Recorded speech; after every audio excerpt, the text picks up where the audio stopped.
आपला जो तिसरा विभाग आहे, आपण या तिसऱ्या घटकाकडे आपण पाहणार आहोत. जो आपला विभाग आहे टेरिडोफाइटा, या पाठाबद्दलची, या घटकाबद्दलची आपण माहिती घेणार आहोत. या गटामध्ये वनस्पतीमध्ये काय आहे, मूळ, खोड, पाने असे संपुष्ट अवयव असतात. पाणी व अन्न वाहण्यासाठी स्वतंत्र उती असतात, पण त्यांना फुले फळे येत नाही. आता त्यांनी माहिती दिली की टेरिडोफाइटा या घटक समजावून सांगितले की या वनस्पतींना काय आहे, मुळे, खोडे, पाने हे असे सस्पष्ट आहे. म्हणजे काय, सुस्पष्ट अवयव म्हणजे पूर्णपणे जे अवयव आहेत, मुळं, खोडं, पानं हे सर्व अवयव आहेत, परंतु पाणी व अन्न वाहण्यासाठी स्वतंत्र ह्या उती असतात. आणि त्यांना काय सांगितलं आहे की तरी पण पाणी व अन्न त्यांना वाहण्यासाठी काय स्वतंत्र उती देखील आहेत, परंतु त्यांना फुलं आणि फळे मात्र येत नाही. म्हणजेच हे प्रकारे काय आहे, शोपीस आहे. किंवा आपण एक मोठमोठीची झाडं आपण जंगलामध्ये पाहतो, त्या जंगलाला आपण अशी बरीचशी झाडं आहेत की त्या झाडांना आपण पाहतो की पानं पण येत नाही, सॉरी, त्या झाडांना पानं फळं येत नाही, त्यामुळे ते अशी फक्त वाढत राहतात. त्यांना काय येत नाही बघा, फुले आणि फळं येत नाही. पानं आपल्याला दिसत, परंतु फुलं आणि फळं येताना मात्र आपल्याला दिसत नाही. आणि म्हणून आपण ते पाहतो की हा जो गट आहे तो टेरिडोफाइटा या गटामध्ये आपल्याला आढळतो. या गटातील वनस्पतींना मूळ, खोड, पान तर आहे, तर पाणी आणि अन्न वाहण्यासाठी देखील स्वतंत्र उती देखील आहेत. परंतु या झाडांना काय आहे, टेरिडोफाइटा जो हा भाग आहे, या भागामध्ये त्यांना फुले आणि फळं देखील येत नाही आहेत. मग ही झाडे आपल्याला सहसा कुठे मिळतात बघा, कुठे आढळतात की आपल्या जंगलामध्ये ही झाडे आपल्याला विशिष्ट प्रमाणे आढळून येत असतात. तर अशा प्रकारे झाडे तुम्ही जंगलामध्ये गेल्यावर बऱ्याच ठिकाणी तुम्ही पाहिली असतील.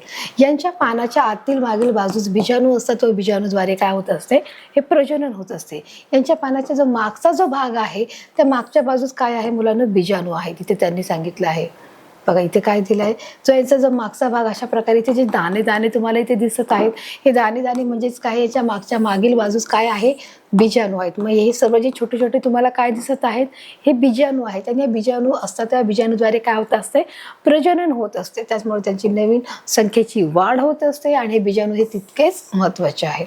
उदाहरणे मात्र त्यांनी सांगितले की उदाहरण कोणकोणती आहेत बघा, इथे त्यांनी सांगितलेले उदाहरणं कोणती आहेत, फरसे आहे, नेक्लोफिस आहे, मेर्सोलिया आहे, टेरिस आहे, एंडोएटम आहे, एक्वेरियम आहे, सेलेजेनिला आहे, लॅक्टोपिडियम आहे, इत्यादी सर्व जी उदाहरणं आहेत ती टेरिडोफाइटा या नावामध्ये की टेरिडोफाइटा ह्या भागामध्येही आली जातात. बघा, अशा प्रकारे फार बघा ही आपण केलेली आहे.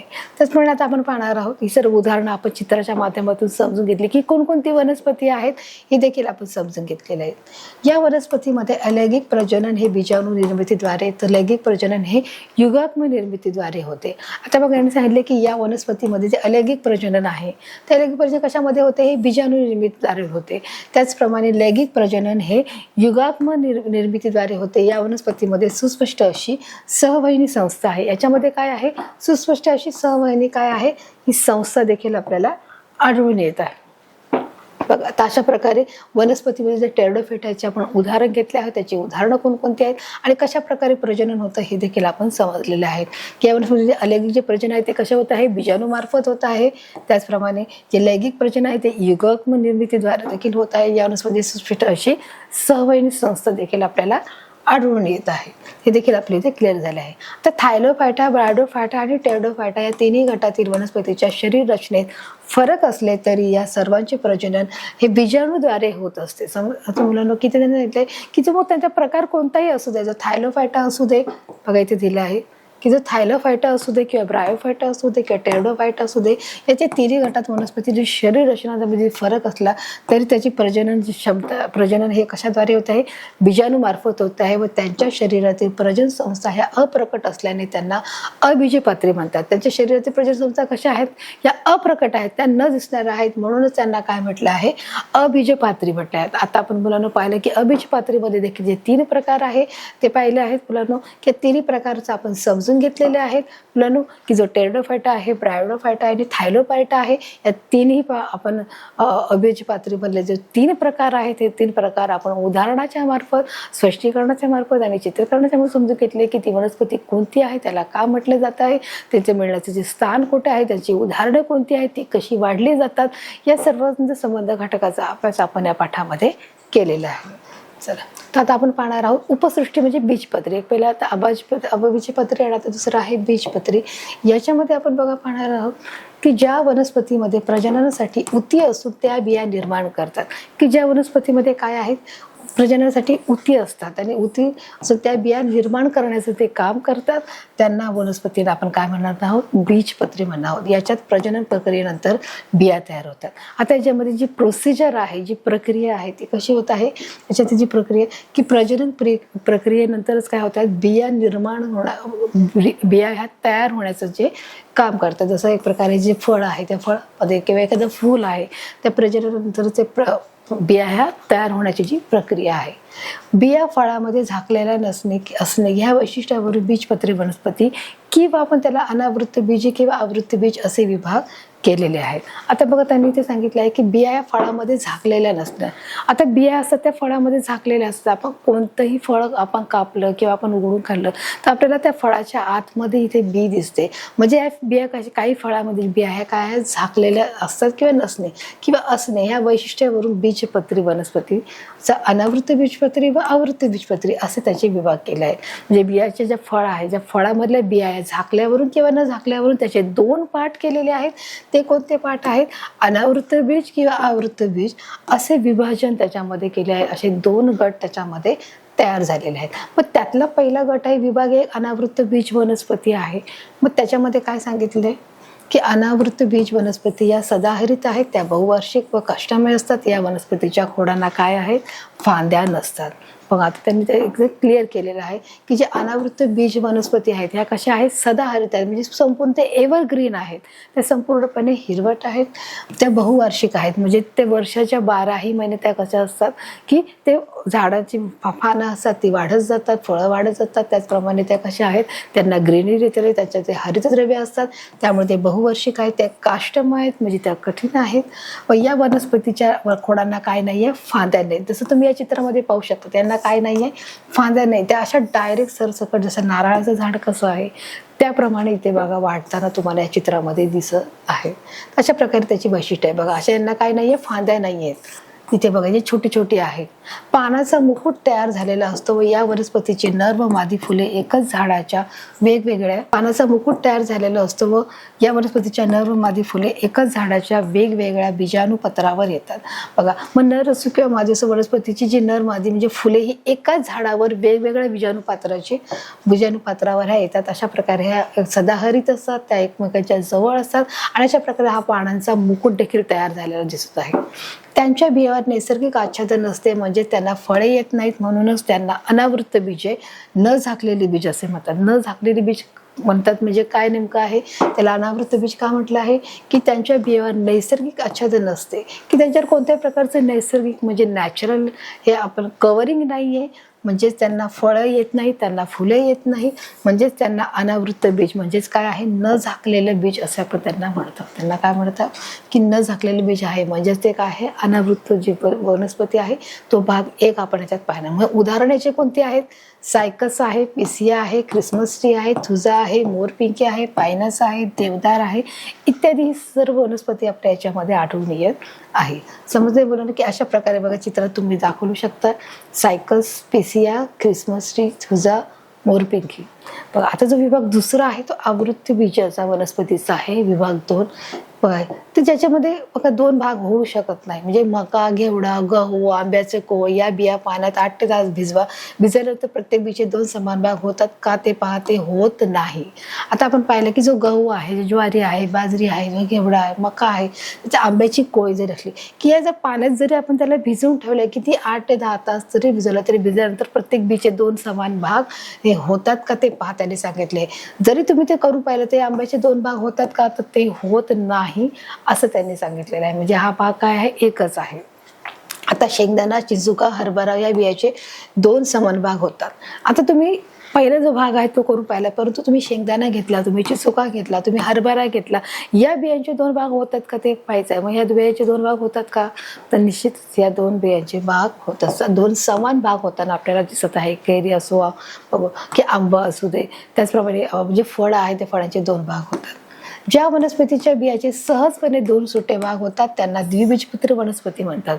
जसं मी सुरुवातीलाच तुम्हाला सांगितले की ज्या वनस्पतीच्या बियाचे सहजपणे 2 भाग म्हणजे 2 पार्ट हे सहजपणे आपण वेगळे करू शकतो त्याला आपण काय म्हणणार आहोत, द्विपत्री म्हणणार आहोत. जसं आपण आता हा दिसत आहे ते तूर डाळ आहे किंवा मसूर डाळ आहे, त्याचे 2 भाग आपण करू शकतो का, तर नाही. म्हणजे ते कसं आहे, एकबीजपत्री आहे. म्हणजेच हे उदाहरण कसलं आहे मुलांनो, हे उदाहरण आहे द्विजपत्रीचं उदाहरण. आपण इथे पाहत आहोत की हे जे उदाहरण आहे एकबीजपत्रीचं आहे. पण ज्या वनस्पतीच्या बियाचे 2 सुटे भाग होत नाही त्यांना एकबीजपत्री वनस्पती म्हणतात. म्हणजे हे देखील आपल्या इथं क्लिअर झालेलं आहे. समजतंय मुलांनो. म्हणजे आवृत्तबीज वनस्पती सपुष्प फुले येणाऱ्या वनस्पती आहेत. या वनस्पतींना येणारी फुले ही त्याचे प्रजननाचे अवयव आहेत. बघा त्यांनी सांगितलं आहे की जे आवृत्तबीज वनस्पती आहे ती कशी आहे, सपुष्प. सपुष्प म्हणजे काय की ज्या वनस्पतींना फुलं येतात त्यांना आपण काय म्हणतो, सपुष्प. आणि अपुष्प म्हणजे की ज्या वनस्पतींना फुले येत नाहीत त्यांना आपण काय म्हणत आहोत, अपुष्प वनस्पती. म्हणजे सपुष्प म्हणजे फुले येणाऱ्या वनस्पतींना आहोत. या वनस्पतींना येणारी फुले हे त्याचे प्रजननाचे अवयव आहेत आणि त्यामुळे अशा प्रकारे त्यांना फुले येणे ही प्रजननाची प्रक्रिया आहे. फुलांचे रूपांतर फळात होते व फळांच्या आत बिया तयार होतात. या बियावर आवरण असते म्हणून ते आवृत्तबीज असतात. बघा आता त्यांनी एक सिंपल उदाहरण दिलं आहे आवृत्तबीज वनस्पतीचं. काय दिलंय की जर फुलांचे रूपांतर कशात होत आहे, फळात होत आहे व फळाच्या आत बिया तयार होतात. पुन्हा एकदा बघा, फुलांचे रूपांतर कशात होत आहे, फळात होत आहे व फळाचे जे आत ज्या बिया असतात त्या बिया तयार होतात. त्या बियावर काय असते, आवरण असते. म्हणून त्या आवृत्तीबीज म्हणजे बी आवरण असलेल्या वनस्पती आपण त्याला म्हणणार आहोत. म्हणजे उदाहरणार्थ आपण आंबा आहे, पेरू आहे, चिकू आहे, या सर्व आपण सीताफळ आहे, हे सर्व त्याची उदाहरण आहे. आवृत्तीबीज म्हणजे बीवर आवरण असलेलं त्याला आपण काय म्हणणार आहोत, आवृत्तीबीज म्हणणार आहोत. मग आता त्याच्यामध्ये द्विबीजपत्री मोहरी बघा. आता इथे तुम्हाला एक ग्राफ दिलेला आहे किंवा तुम्हाला इथे चार्ट दिला आहे. चार्टमध्ये तुम्हाला सहज दाखवलंय की द्विबीज वनस्पती म्हणजेच काय, मोहरी आणि एकबीजपत्री म्हणजे काय की 2 भागाचे ज्याचे विभाजन होते त्याचे उदाहरण आणि एकबीजपत्री त्याचे उदाहरण. मग इथे काय ख्रिसमस 2 बीजपत्री असतात. मूळ ठळक प्राथमिक मूळ म्हणजे सोटमूळ. खोड कोणतं आहे, मजबूत आहे, कठीण आहे खोड असते. त्याचप्रमाणे जो पान आहे ते जाळीदार आणि शिरेदार असते. त्याचप्रमाणे फूल काय 4 किंवा 5 भागाचे फूल असते, त्याला चतुर्भागी किंवा पंचभागी असे म्हणतात. मग ही द्विज वनस्पतीची उदाहरणे आपण इथे पाहिली आहेत. त्याचप्रमाणे एकबीजपत्री म्हणजे आपण समजा मका घेतला आहे. मग मकामध्ये काय एकबीजपत्र असते, त्याचं क्रीस आहे, त्याचं मूळ काय आहे यामध्ये तंतुमुळे असतात. खोड जे आहे ते पोकळ खोडे उदाहरणार्थ बांबू आहे, आबारीसारखे उदाहरणार्थ केळी आणि चकतीसारखे खोड जे उदाहरणार्थ आहे कांदा आहे. 3 प्रकार याच्यात घेतले आहे, बांबू, केळे आणि कांदा हे 3 प्रकारच्या मध्ये त्याचे खोड कसे आहेत, पोकळ खोड आहे, आभासी खोड आहे आणि चकती खोड आहे. पान याचं कसं आहे, समांतर शिऱ्यावरचं म्हणजे इथे दिले आहे त्यांनी सिमिलर पान दिलेलं आहे. आणि जे फूल आहे 3 किंवा 3च्या पट्टीत भाग असणार आहे. तर अशा प्रकारे मोहरी द्विजपत्री, मका एकबीजपत्री उदाहरणे म्हणून घेऊन द्विजपत्री व एकबीजपत्री वनस्पती यातील हा फरक आपण इथे पाहिलेला आहे आवृत्तबीज वनस्पतीचा. वनस्पती सृष्टीचे वर्गीकरण हे पुढील प्रमाणे आपल्याला दाखवता येते. बघा आता त्यांनी दाखवले वनस्पती जी सृष्टी आहे त्याचे जे फूल बघा अबीजपत्री आणि त्याच्यामुळे बघा इथे उदाहरण दिले आहे वनस्पती सृष्टीचं अबीजपत्री, बीजपत्री. मग अबीजपत्रीचे हे 3 भाग पडतात ते आपण शिकलोय, थायलोफायटा, ब्रायोफायटा आणि टेरिडोफायटा. हे 3 उदाहरणं आपण पाहिलेली आहेत. अबीजपत्रीचे थायलोफायटा, ब्रायोफायटा आणि टेरिडोफायटा. त्याचे बीजपत्रीचे हे अनावृत्त बीज आणि आवृत्त बीज. मग पुन्हा त्याच्यामध्ये आपण इथे घेतलेलं आहे बघा बीजपत्रीचे आवृत्त बीज आणि अनावृत्त बीज. म्हणजे त्याच्यातून पण आवृत्त बीजाचे 2 प्रकार आहेत, द्विजपत्री आणि एकबीजपत्री. हे देखील आपण समजून घेतलेले, त्याची उदाहरण कोणती आहेत हे देखील आपण जाणून घेतलेलं आहे. तशा प्रकारे आवृत्तबीज वनस्पतीची सृष्टी आहे त्याचं वर्गीकरण 2 भागात येतं, अबीजपत्री, बीजपत्री. अबीजपत्रीचे 3 प्रकार आहेत, थायलोफायटा, ब्रायोफायटा, टेरिडोफायटा. तसेच बीजपत्रीचे जे आपण उदाहरण पाहिलं आहे अनावृत्त बीज आणि आवृत्त बीज. आवृत्त बीजामध्ये देखील 2 प्रकार आहेत, एक बीजपत्री, एक बीजपत्री. तर याची देखील आपण उदाहरणं पाहिलेली आहेत आणि हा जो पाठ आपण समजून घेतलेला आहे. तर अशा प्रकारे मुलांना आपण या पाठाच्या दरम्यान जो आपला सारांश आहे तो आपण पाहिलेला आहे की पेशीभित्तिकायुक्त दृश्य केंद्रित पेशी असणाऱ्या स्वयंपोषी सजीवाच्या समूहाला आपण काय म्हणणार आहोत, वनस्पती म्हणणार आहोत, ज्याच्यात पेशीभित्त आणि दृश्य केंद्रिक आहेत. वनस्पती वर्गीकरणाच्या उच्च स्तरामध्ये काय येत आहे, फळे, फुले, बिया येणे किंवा न येणे, बीज आवरणात असणे किंवा नसणे, बीजपत्राची संख्या 1 किंवा 2 या लक्षणाचा विचार केला जातो. तिसरं आहे अपुष्प म्हणजेच अबीजपत्री वनस्पतीचे थायलोफायटा, ब्रायोफायटा व टेरिडोफायटा या विभागात वर्गीकरण. ते आपण आता शिकलो आहोत की ज्या वनस्पती ज्या आहेत त्याचे कशा प्रकारे वर्गीकरण केलेलं आहे. बघा हे देखील आपण पाहिलेलं आहे. थायलोफायटा वनस्पतीमध्ये शैवाल कैवल्क यांचा समावेश होतो व ब्रायोफायटा वनस्पतीला उभयचर म्हटले जाते व टेरिडोफायटा वनस्पतीला मूळ खोड पाने सुष्ट असले तरी त्या पानाच्या मागील बाजूस बीजाणू असतात त्याची इतराच्या मार्फतातून देखील आपण पाहिलेलं आहे. बीजपत्री म्हणजे सपुष्प वनस्पतीचे 2 विभागामध्ये वर्गीकरण होते, अनावृत्त बीज वनस्पती आणि आवृत्त बीज वनस्पती. अनावृत्त बीज वनस्पतीमध्ये फळं येतात का नाही, येतात का म्हणजेच बीजावर आवरण नसणे, व आवृत्ती बीज म्हणजेच काय आहे, वनस्पतीच्या फळावर आवरण असते. या आवृत्ती बीजमध्ये काय, अनावृत्त बीजमध्ये फळे नसतात, त्यांना आवरण नसतं, परंतु आवृत्ती बीजमध्ये वनस्पतीच्या फळांना काय आहे, आवरण असते. त्याची ते एकबीजपत्री वनस्पती, द्विबीजपत्रीमध्ये त्याचे 2 गटामध्ये विभागण होते. आवृत्ती बीजाचं एकबीजपत्री आणि द्विबीजपत्री म्हणजे ज्याच्या बियाचे 2 भाग होतात त्यांना एकबीजपत्री वनस्पती म्हणतात. बघा, ज्याच्या बियाचे 2 भाग होतात त्यांना द्विबीजपत्री आणि ज्याचे 1 भाग होतात त्यांना एकबीज वनस्पती असे देखील म्हटले जाते. तर अशा प्रकारे या पाठाच्या दरम्यान मुलांना आपण हा सारांश समजून घेतलेला आहे. या पाठात असणारे जे घटक आहेत ते समजून घेतलेले आहेत आणि या पाठाच्या दरम्यान असलेले मुलांना आता सराव, खेळ, परीक्षा, प्रश्नोत्तर ही कोणत्या प्रकारचे आहेत ते देखील आता आपण समजून घेण्याचा प्रयत्न करूया. आपण पाहणार आहोत सरावाच्या माध्यमातून आपला जो पहिला टास्क आहे तो आपण कंप्लीट करणार आहोत. चला तर सुरुवात करूया आपल्या सरावाच्या पहिल्या प्रश्नोत्तराला. तर आपण सुरुवात करणार आपल्या पहिल्या प्रश्नाला. आपला जो पहिला प्रश्न आपण वाचणार आहोत, वनस्पतीमधील पेशी आहे डायटाश या प्रकारच्या असतात. मग कोणत्या प्रकारच्या पेशी असतात, आदिकेंद्रिकीय असतात का दृश्य केंद्रिकीय असतात. तर या पाठामध्ये आपण पाहिलं होतं की ज्या वनस्पतीमध्ये ज्या पेशी आहेत म्हणून त्या दृश्य केंद्रिकीय असतात, त्या आदिकेंद्रिकीय नसतात आणि म्हणून जे आपले योग्य उत्तर आहे वनस्पतीमधील पेशी हा दृश्य केंद्रिकीय आहे, हे आपले इथे करेक्ट आन्सर असणार आहे. आपला नेक्स्ट क्वेश्चन आहे, वनस्पती सृष्टीमधील सर्व पेशींना डॅश डॅश असतात. काय असतात, पेशी भित्तिका असतात का पेशी द्रव्य असतात. तर आपण पाहिलं मुलांना की वनस्पती सृष्टीमध्ये ज्या सर्व पेशी आहेत त्यांना काय असतात, मुलांना पेशी भित्तिका असतात आणि म्हणून जे आपले इथे योग्य उत्तर आहे त्याच्यावर आपण क्लिक केलं आहे. आपला नेक्स्ट क्वेश्चन आहे, मका ही वनस्पती एक बीजपत्री असल्याने तिच्या पानावर डॅश डॅश शिराविन्यास आढळतात. मग तिच्या पानावर काय आढळतात की मका ही कोणती आहे, मका ही वनस्पती आहे व तिच्या ते काय आहे, एक बीजपत्री असल्याने तिच्या पानावर काय आढळतात, डॅश डॅश शिराविन्यास. कशा प्रकारचे, जाळीदार आढळतात का समांतर आढळतात. तर यापैकी आपले जे योग्य उत्तर आहे जाळीदार आणि समांतर, यापैकी आपलं योग्य उत्तर असणार आहे समांतर, हे आपले इथे करेक्ट आन्सर असणार आहे आणि म्हणून आपण इथे योग्य उत्तरावर क्लिक करणार आहोत. आपला नेक्स्ट क्वेश्चन आहे, ब्रायोफायटा वनस्पतीमध्ये मुळाऐवजी मुळासारखे अवयव असतात त्यांना डॅश डॅश म्हणतात. मग काय म्हणतात की ब्रायोफायटा ही जी वनस्पती आहे त्यांना मुळाऐवजी मुळासारखे अवयव असतात, म्हणजे त्यांना काय म्हणतात, तंतुमुळे म्हणतात का त्यांना मुळाप असे म्हणतात. बघा इथे दिलं आहे, तंतुमुळे म्हणतात का मुळाप म्हणतात. तर यापैकी आपलं योग्य उत्तर आहे जे ब्रायोफायटा वनस्पतीमधील जे मुळं आहे, मुळाऐवजी त्यांना मुळासारखे जे अवयव असतात त्यांना मुळाप असे म्हणतात आणि म्हणून जे आपले ते योग्य उत्तर आहे त्याच्यावर क्लिक केलं आहे. आपला नेक्स्ट क्वेश्चन आहे, हरितद्रव्याच्या उपस्थितीमुळे वनस्पती ह्या डॅश डॅश गटात येतात. कोणत्या गटामध्ये येतात, स्वयंपोषी का परपोषी. तर इथे सुरुवातच काय प्रश्नाची दिली की हरितद्रव्याच्या उपस्थितीमुळे, म्हणजे ज्या वनस्पतीमध्ये हरितद्रव्य आहे मग ती वनस्पती कोणत्या गटामध्ये मोडली जाते असं इथे त्यांनी विचारलेलं आहे. म्हणजेच आपल्या 2 पैकी आपले योग्य उत्तर काय असणार की ज्या वनस्पतीमध्ये हरितद्रव्य, म्हणजे साहजिकच ती वनस्पती कशी आहे, स्वयंपोषी आहे, म्हणजे स्वतःचं अन्न स्वतः तयार करू शकते. हरितद्रव्याच्या सहाय्याने सूर्यप्रकाशाच्या मदतीने आणि कार्बन डायऑक्साईडच्या मदतीने ते आपले अन्न तयार करते आणि म्हणून जे आपलं योग्य उत्तर आहे स्वयंपोषी, आपले इथे करेक्ट आन्सर येणार आहे. आपला नेक्स्ट क्वेश्चन आहे, अबीजपत्री वनस्पतीमधील प्रजनन संस्था ही डॅश डॅश स्वरूपात असते. त्यांनी विचारले की जी अबीजपत्री वनस्पतीमधील प्रजनन संस्था ही कशी आहे, अप्रकट स्वरूपात आहे का प्रकट स्वरूपामध्ये आहे. तर यापैकी जे आपलं योग्य उत्तर आहे अबीजपत्री वनस्पतीमधील प्रजनन संस्था ही कशी आहे, अप्रकट स्वरूपामध्ये इथे आपल्याला आढळून येत आहे आणि म्हणून आपलं हे उत्तर करेक्ट असणार आहे. आपला नेक्स्ट क्वेश्चन आहे, जास्वंद ही डॅश डॅश प्रकारातील वनस्पती आहे. मग जास्वंद ही कोणत्या प्रकारातली वनस्पती, कोणत्या गटामध्ये ती मोडली जाते. मग आपलं उत्तर, आपलं ऑप्शन आहे तिथे बीजपत्री आहे का अबीजपत्री आहे. तर जास्वंद हे कसं आहे मला बीजपत्रीमध्ये मोडली जाते, म्हणून जास्वंद ही बीजपत्री प्रकारातील वनस्पती आहे, हे आपल्या इथे करेक्ट आन्सर असणार आहे. आपला नेक्स्ट क्वेश्चन आहे, डॅश डॅश हा वनस्पतीचा प्रजननाचा अवयव आहे. मग प्रजननाचा अवयव कोणता आहे, बी आहे का फूल आहे ते दिलेलं आहे. तर यापैकीच आपलं योग्य उत्तर असणार की जे वनस्पतीचा जो प्रजननाचा जो अवयव आहे तो पण आहे मूळ फूल आहे आणि म्हणून आपले इथे उत्तर करेक्ट असणार आहे.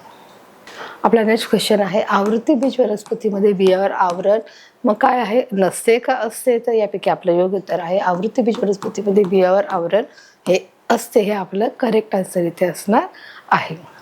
आपला नेक्स्ट क्वेश्चन आहे, एक बीजपत्री व द्विबीजपत्री हे डॅश डॅश वनस्पतीचे दोन प्रकार पडतात. मग कोणत्या प्रकारचे?